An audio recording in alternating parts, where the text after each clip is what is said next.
When drain cleaning bathtubs and sinks, be careful assuming that there is a nice smooth P-trap down below, because that there is a bottle trap, otherwise known as a snake killer, which destroys tools.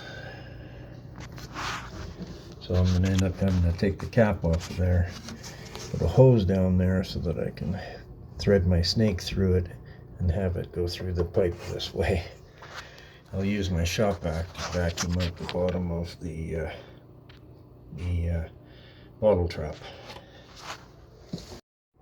So the first thing I do is attach a smaller hose to my shop vac, and I vacuum out the bottle trap. Then I'll use that same hose, which I leave tucked in there, to run my snake down and make the turn so it doesn't get all twisted.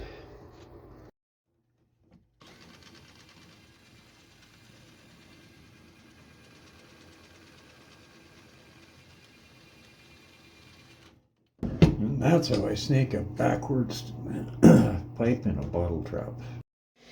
All finished. Draining as good as a bottle trap will drain.